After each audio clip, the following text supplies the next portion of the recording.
Welcome back, everyone, to another reaction video. Going to dive back into a little bit of extra history today, and we're going to be taking a look at their video on the Great Disappointment. So I know this is one of those times when religion and history intersect, as it has all throughout history. Probably a lesser known story in terms of religious history, but certainly one that has had a huge impact on everything that has happened since, in terms of at least one sect of Christianity. Just up front, want to, for those who might be new to the channel, tell you where I'm coming at this from my kind of worldview, my point of view. I am a Christian. I've been a Christian most of my life. Also a pastor. So that is the direction at which I'm coming at this from. You know, obviously I've gone to school in theology, have been working in a religious field most of my adult life.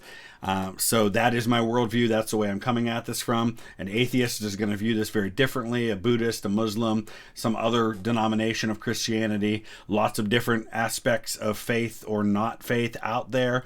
All of you are welcome on this channel. This is a place where we come together for our love of history, not having a shared belief in other things. So with all of that in mind, as always, the link is in the description to the original content if you want to check it out without my commentary. Let's go ahead and dive into the Great Disappointment. Boston, 1839. Not a single person of faith in the United States was safe from the scolding and scoffing of the Boston Investigator. A self-described infidel or anti-religious journal, the Investigator declared itself a periodical that valued logic over superstition, and woe betide any Christian whose Bible fell into the paws of correspondent Samuel Snow. So we should kind of lay out the groundwork. How is the world different then than it is now when it comes to religion, for example, in the United States? I would say that probably one of the biggest differences between then and now, 1839 versus today, is I think that probably the vast majority of Americans probably begin, kind of the baseline is a belief in creationism, a belief in God being real.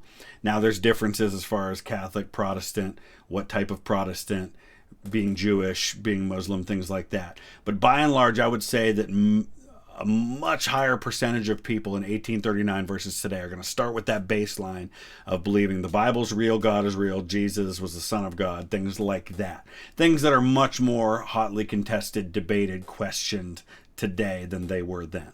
The Connecticut native said he found the Bible foolish and occasionally trampled it under his skeptical feet, which is exactly what he planned to do with William Miller's book. So the reason I share all of that is to say that this viewpoint by this man in this newspaper, where today it would be much more mainstream, back then that would have been kind of outside of the mainstream. That would have been much more controversial. That would have been viewed very differently than today. An unconventional preacher, Miller was becoming known for a radical theory that the Second Coming was due in the next 5 years. And when Snow finished Miller's book, he became a believer in a glorious future where Jesus Christ returned to earth. Unfortunately for Snow, this revelation didn't secure him a place in the kingdom of heaven, but rather ensured that he'd be eternally remembered as the man responsible for the Great Disappointment. So, well, they're going to do the intro here. Yep. So, there are a lot of sects, let's say. Some might call them cults. A lot of sects, a lot of fringe groups that begin with some end times theology, right? Some new revelation about the return of Jesus, or whether or not that person already exists. So, for example, the Branch Davidians. You have the whole thing that happened in Waco in the 1990s where the FBI goes in, all those people die in the fire, stuff like that.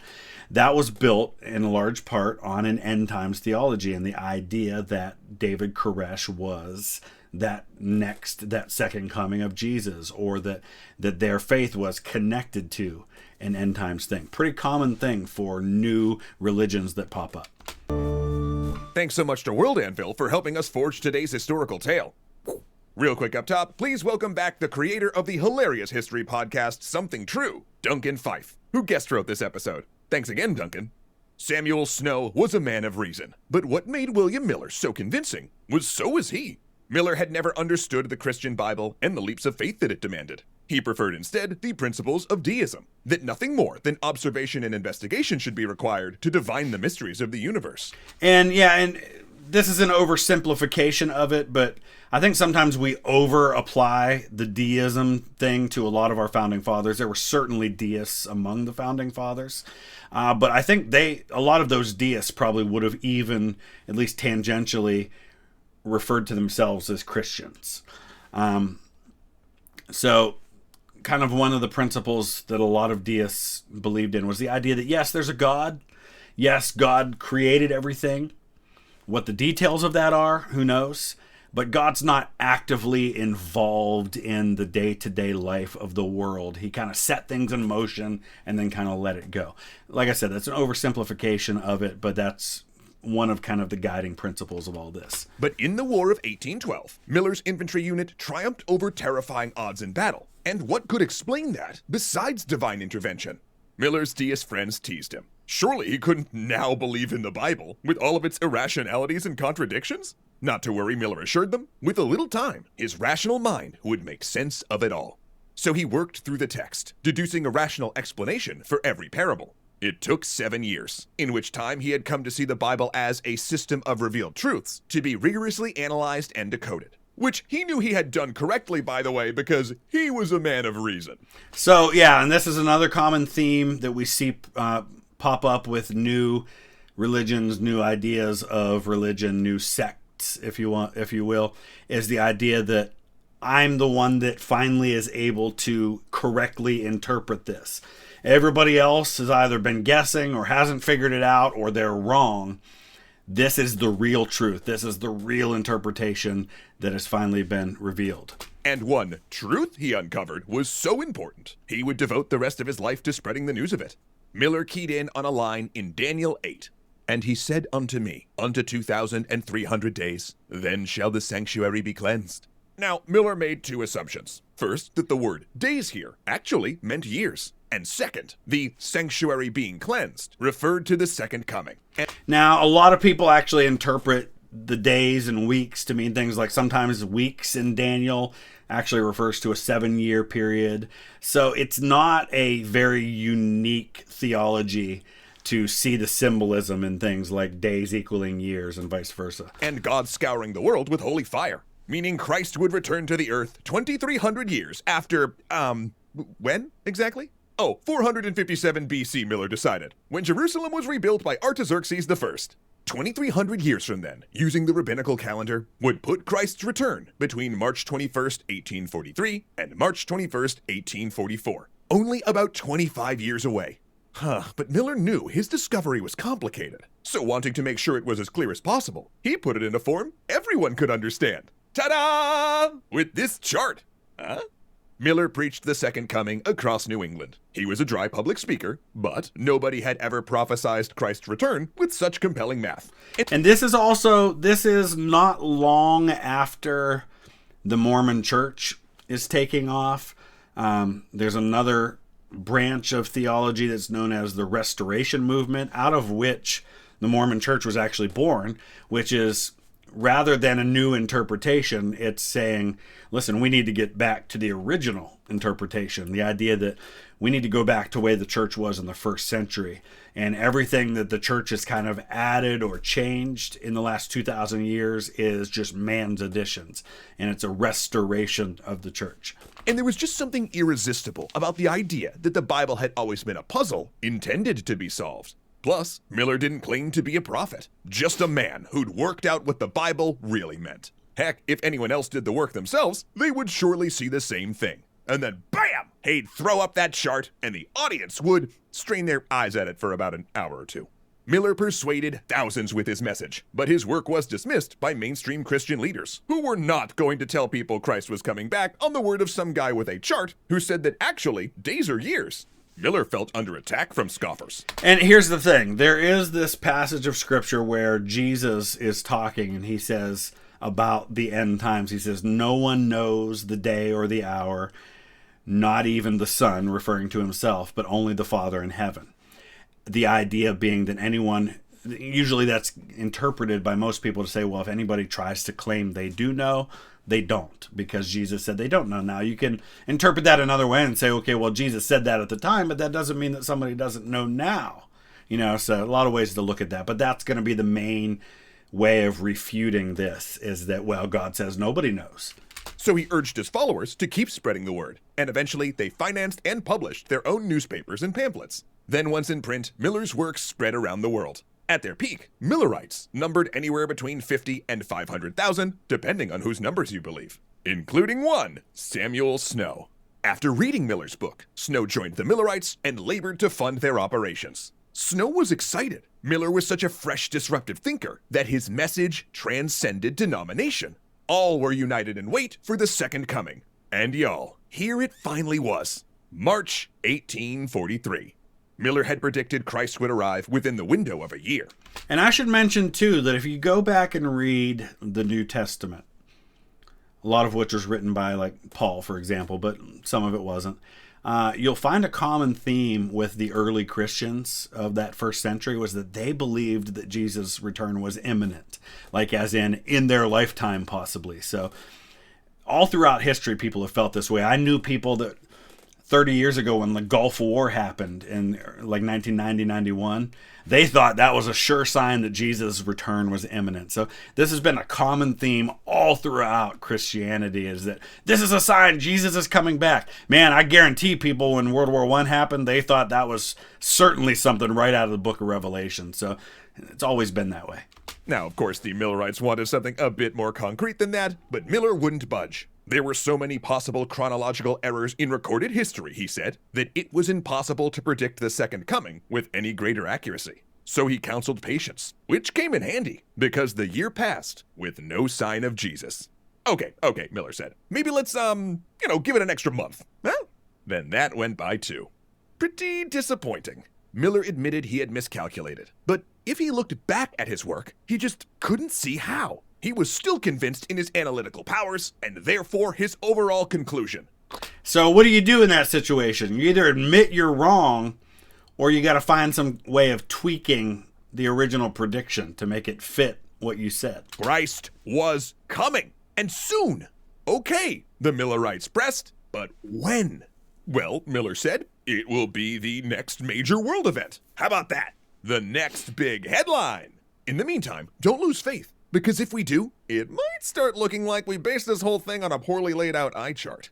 Now we kid, but this had serious repercussions. Many Millerites had put their lives on hold, assuming that Christ was about to scour the world with holy fire. Think about this. If you are convinced Jesus is coming back this year sometime, think about how that affects your day-to-day life, how you do things differently. There are things you would just stop doing that you otherwise might have done if you knew you had many more years on this earth. So it absolutely is going to have a real-world impact on these people's lives. And if that wasn't imminent, they had a lot of replanning to do. Like, for instance, should the farmers bother plowing their fields if Christ would be back by winter? Again and again, Miller just told them to be patient, and that didn't sit right with Samuel Snow.